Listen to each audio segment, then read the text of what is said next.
Hello everyone, this is Nicola from Education, and today on the channel we will talk about the MS Energy Neutron 1 electric scooter. So first of all, let me say that I bought this scooter about a year ago and I've done about 350 kilometers with it.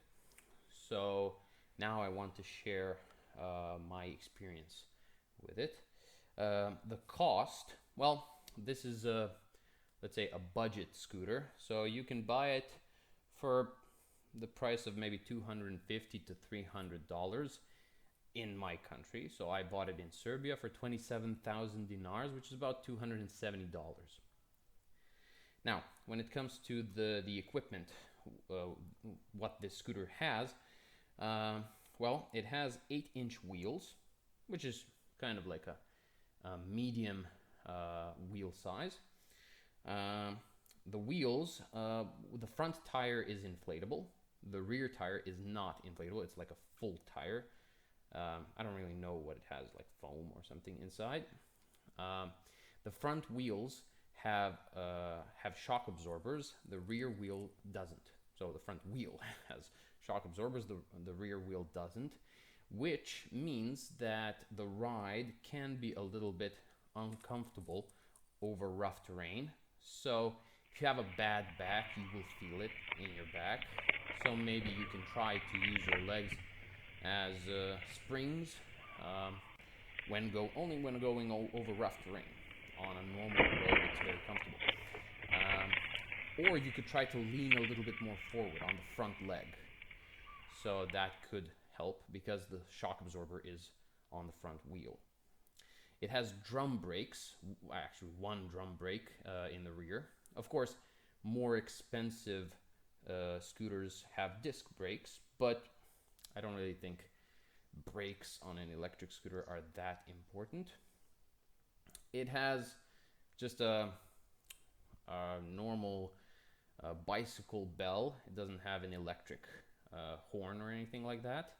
So nothing too fancy on this scooter, but it has everything you need. The weight that it can carry is 120 kilograms, so you could be a really big guy and you can still use it.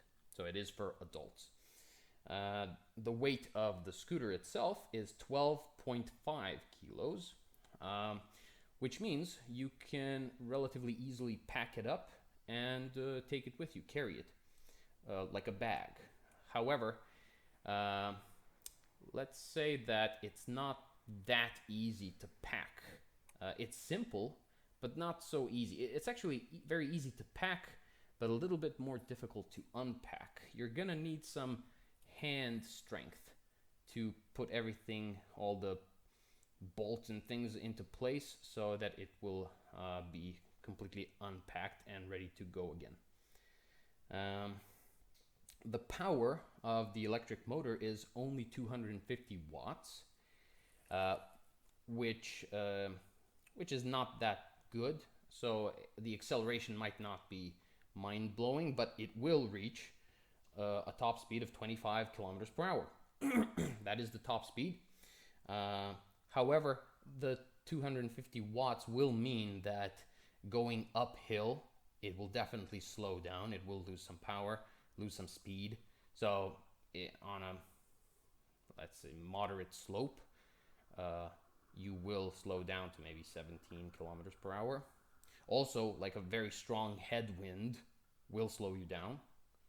But on a normal day, you will go 25 kilometers per hour, no problem. Sometimes when the battery is fully charged, you might even go 26, 27. The range of the scooter is 18 to 22 kilometers, and I found this to be actually true. Usually, when you hear about the electric cars, when they talk about the range, they always lie. They always tell you like it can do 500 kilometers on one charge, but it can actually do like 300 or something. With this scooter, when it was brand new, a year ago, it really could do actually about 20 kilometers going at full speed all the time, like in third gear. So I'm actually quite pleased with the range it can do. When it comes to charging the battery, so you will get those 20 kilometers after 4 to 5 hours of charging the battery. So a bit long, but not too bad. It also has an LCD screen which you can use, of course, to check your speed, to activate cruise control. So it has cruise control, but cruise control is a little bit complicated to activate. So when you activate it, when the option of cruise control is activated, you can start using cruise control by pressing the throttle, holding the throttle for 5 seconds. But I don't like that, so I chose not to activate this option. It would be better if cruise control was just a separate button which you could press anytime you wanted and turn it off whenever you wanted, but you can't. You either use it or you don't use it, so you have to decide what you prefer. The LCD screen can also show you the battery level. Now, when it comes to the battery indicator, it will keep showing a full battery until you're at about 30%, and then it will start showing the battery draining pretty quickly. So basically, when you see the battery lose its first line, like the first little bar, when the first one disappears, you have about maybe 5 kilometers left. So it's time to go back home. When you see the battery draining, you should just go home because it's actually at about 30%. So that can be a little confusing, but once you get used to it, it's okay. The LCD screen can also show you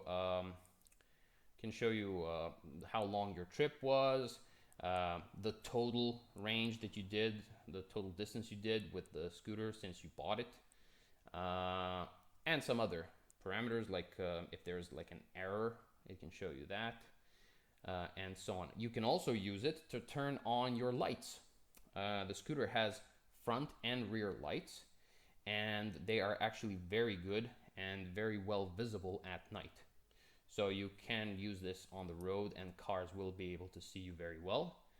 Just be careful when turning because it doesn't have any indicators. That's it when it comes to this scooter. I am actually quite pleased with it. The only thing which maybe bothers me a little bit is the suspension, because I really feel the bumps. But other than that, I think it's very good.